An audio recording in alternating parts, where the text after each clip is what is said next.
Tenemos en comunicación a Rafael Araya Masri, él es presidente de la Confederación Palestina de Latinoamérica y el Caribe y además es miembro del Consejo Central de las Organizaciones de la Liberación de Palestina. Rafael, muchas gracias por estar estos minutos con nosotros, un gusto saludarlo. Es un placer, buenas noches. Bueno, en principio, escucharlo, que nos comente cómo está viendo esta situación. Sabemos que no abunda en los medios de comunicación la palabra, por lo menos de la visión y la interpretación palestina de esta situación, ¿no? Sí, bueno, eso es absolutamente cierto. Cuando tenemos a veces tanto para decir, no tenemos la oportunidad de expresarnos a través de los grandes medios. Y hay un discurso un tanto unánime y monocorde para referirse al conflicto palestino-israelí. Esta es una situación que lleva 75 años, desde la creación del Estado de Israel, donde la Asamblea General de la ONU, que no tiene ni tuvo potestad para crear o hacer desaparecer estados, creó un estado sin consulta al pueblo originario que allí habitaba. Pero no vamos a entrar en ese tema. Palestina reconoció el derecho a existir del Estado de Israel sobre el 22% de su territorio con la firma de los acuerdos de Oslo. Es decir, donde se especificaba claramente que Cisjordania, Jerusalén Oriental y la Franja de Gaza conformarían un futuro Estado palestino soberano e independiente, viviendo en paz con todos sus vecinos. Estos acuerdos de Oslo, firmados en 94, se terminaron en 1995, porque un extremista de ultraderecha judía asesinó al entonces primer ministro Yitzhak Rabin en ejercicio de sus funciones en un acto en una plaza en Tel Aviv, y quien fue uno de los grandes instigadores de este crimen, fue el actual primer ministro de Israel, Benjamín Netanyahu, quien, caricaturizando al primer ministro Rabin, lo hacía poner grandes gigantografías en las calles donde Rabin aparecía vestido de nazi o vestido como capo, que eran los judíos que, presionados por los nazis, delataban a sus propios compañeros, eran los vigilantes en las prisiones y en los campos de concentración. Entonces esto fue generando un clima que llevó a un loco como el asesino a terminar con la vida del primer ministro y con los acuerdos de Oslo en la práctica. Los acuerdos de Oslo fijaban una cuestión muy importante, que era la detención de la construcción de asentamientos cuando había allí 50.000 colonos, todos ilegales según la ley internacional, pero esto fue nuevamente impulsado por Benjamín Netanyahu siendo primer ministro, y hoy llega a la cantidad de 700.000 colonos, todos ilegales, repito, ante la ley internacional, que hacen prácticamente inviable la solución de dos estados, porque Palestina, el territorio palestino, ha perdido su continuidad territorial merced a estas colonias construidas contra la ley en el territorio palestino. Y esto obviamente ha generado una presión, como una olla a presión, donde se le ha tapado la válvula de seguridad. Y esto estalla de la peor manera, con una incursión del grupo Hamas, que no pertenece a la Organización para la Liberación de Palestina, y hacer esta incursión en territorio israelí, provocando muertes, provocando pánico y, sobre todo, y lo más grave, atentando contra la vida de civiles que jamás deben estar en medio de una contienda entre fuerzas armadas, entre fuerzas militares, entre fuerzas, digamos, entrenadas para matar.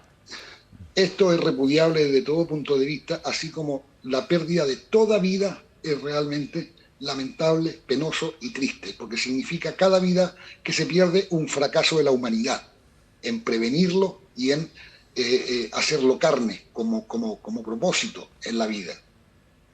Esto, por supuesto, ha conllevado a una respuesta absolutamente brutal y sanguinaria por parte del Estado de Israel. Es decir, el Estado de Israel, cuando dice nosotros tenemos el derecho a defendernos, los palestinos también tienen derecho a defenderse. Todo aquel que es agredido tiene el derecho a defenderse legítimamente ganado. Y esto, que ha sido una agresión permanente desde la Guerra de los 6 días en el año 67, encuentra hoy su peor cara en este estallido y en esta venganza, como dijo el Mahatma Gandhi, ojo por ojo y nos vamos a quedar ciegos. Hoy lo comprobamos en la situación de los hospitales, en las muertes de niños. Yo no puedo narrar acá las imágenes que he visto, de niños destrozados, de niños mutilados y sobre todo de niños que están muriendo en las incubadoras de los hospitales de Gaza por el corte de electricidad que se produce. Claro, ahora se produjo un corte de suministro eléctrico. Exacto, pero eso es un suministro eléctrico que se viene dando desde hace años, donde Israel da electricidad durante 4 horas al día, o 6 horas al día cuando están de buen humor, donde los pescadores que tienen una costa de 42 kilómetros de largo y tendrían derecho a pescar hasta las 12 millas náuticas, como dice digamos, la costa soberana de Palestina, Israel autoriza a pescar dentro de las 6 millas.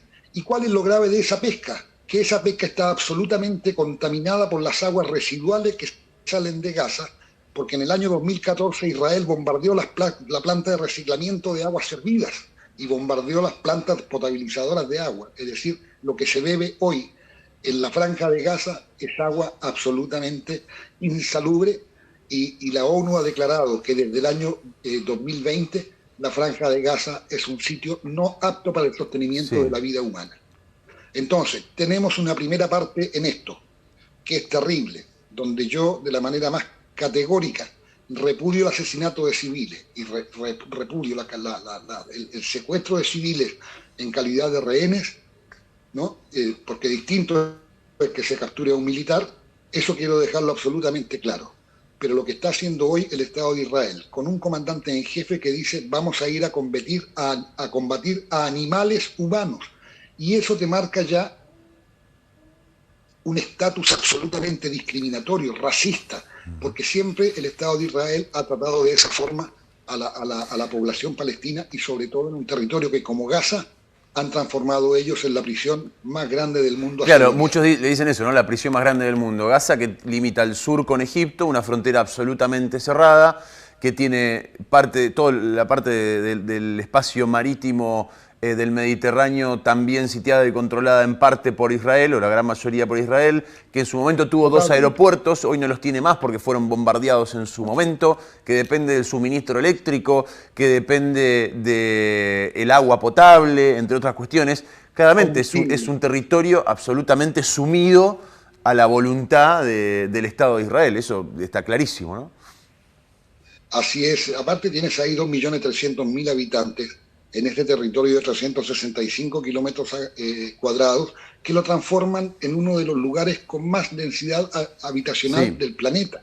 Ahora, Rafael, yo le quiero consultar lo siguiente, una pregunta doble. La primera, ¿cuál es, porque en la parte de Cisjordania, digamos, más cercano a Jerusalén, aparentemente la situación es distinta, por lo menos no tiene un grupo extremista como tiene Hamás, como tiene en la franja de Gaza Hamás. Primero, ¿cuál es la relación entre la autoridad palestina y el Hamás? Bueno, primero que nada, Hamás no pertenece a la OLP, de la cual depende el gobierno palestino. O sea, la OLP es el máximo órgano de decisión de Palestina, más allá incluso del gobierno. Entonces, porque es el único y legítimo representante del pueblo palestino. Y este gobierno palestino que nace de los acuerdos de Oslo, digamos, está supeditado a la estructura de la OLP. ¿Y la OLP qué relación tiene con Hamás? No tiene relación porque Hamás no pertenece a la OLP. Son grupos, si bien reconocemos la palestinidad de los militantes de Hamás, existe una discrepancia absoluta, diferencias absolutas en de qué forma hay que llevar adelante el proceso de liberación, el proceso de lograr la estabilidad palestina y de lograr un Estado independiente. Hace muchos años que el gobierno palestino optó por el camino de las negociaciones bajo el auspicio de potencias, digamos, que han sido absolutamente ineficaces para hacer cumplir las propuestas y llevar a cabo este sueño palestino que es vivir como cualquier otro pueblo en la tierra, con independencia y soberanía sobre su territorio. Entonces, no existe relación más allá que eso con Hamás. Recordemos también que Hamás, en el año 2006, fue elegido, ganó las elecciones en un proceso absolutamente democrático, y que ante el repudio y el desconocimiento de la Unión Europea y de Estados Unidos, se vio obligado a renunciar Ismail Haniyeh, que en ese momento ejercía el cargo de primer ministro. Pero desde esa elección nunca más hubo elecciones. Sí, A ver, Y ha tomado el poder. Esa era la segunda parte de la pregunta. ¿Qué relación tiene en sí el pueblo palestino que vive en Gaza con un gobierno de facto, digamos, planteado de esa forma, que es el Hamás? es un gobierno de facto. Gaza tomó el poder por métodos violentos en la franja de Gaza, expulsando y a veces también eliminando a personeros del gobierno nacional palestino y de otros partidos, digamos, que se identificaban con la OLP. Jamás, nunca aceptó ingresar a la OLP como un miembro más. Ellos tienen una propuesta distinta, basada en principios religiosos. La OLP representa un modelo y un proyecto de país laico, pluralista y democrático. Entonces, ya partimos de la base que son proyectos antagónicos, pero sin embargo Claro. también tenemos que reconocer que cada militante de Hamás es tan palestino como cualquier otro, ¿no? Bueno, es muy interesante esto último. Plantea, digamos, la OLP centraliza un valor democrático, laico y de convivencia pacífica, lo que bueno, no sucede con Hamás. Ahora, le traslado, recién charlaba con quien es el presidente de la DAIA acá en Santa Fe, y mi pregunta tenía que ver con el reconocimiento al territorio y al Estado palestino por parte de Israel. Y él me decía, sí, muchos estamos, de hecho hasta pujamos porque esa situación se dé. El problema es cómo negocias con personas que no solamente tampoco te reconocen como Estado, sino que además tienen en su carta magna la eliminación del pueblo israelí. Digamos, ahí se da una situación muy compleja de negociación, ¿no? Discúlpame, pero jamás no representa ni a la totalidad del pueblo palestino, ni mucho menos. Claro. Es decir, la franja de Gaza es el territorio más pequeño de Palestina.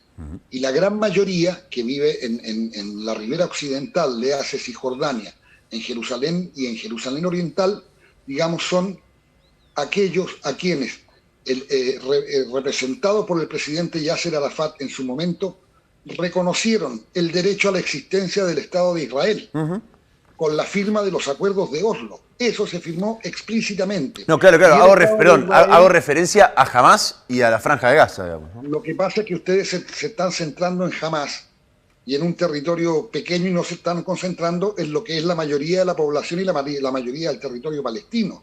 Es decir, acá hay otra cosa que es más grave, me parece. Israel necesita tener de manera permanente una amenaza existencial. Es decir, para Israel es una forma de vida estar permanentemente en una guerra de baja intensidad permanente, como podríamos denominar este conflicto, porque es lo que le permite estar siempre en el tapete, es el que le permite que Estados Unidos le entregue 30.000 millones de dólares en ayuda militar, que es más que la sumatoria de toda la ayuda militar que Estados Unidos otorga en el mundo, que le entregue miles de millones de dólares sin devolución por año y tener, digamos, el acceso a esos capitales, a esos armamentos que han transformado al ejército israelí en la cuarta o quinta potencia militar del planeta.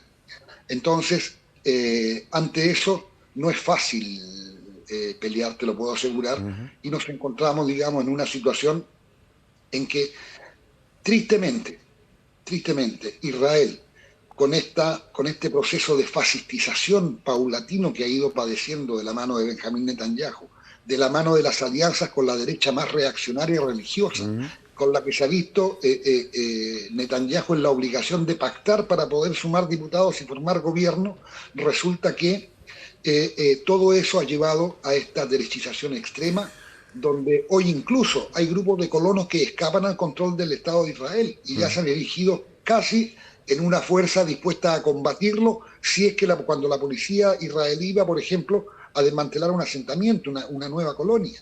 Entonces, en una fuerza autónoma, porque ya son casi 700.000.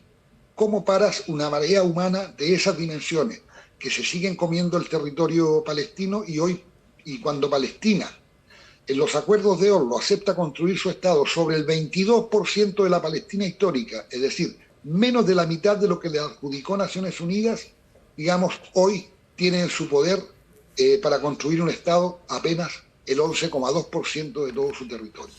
Entonces, ¿dónde más tienen que ceder los palestinos?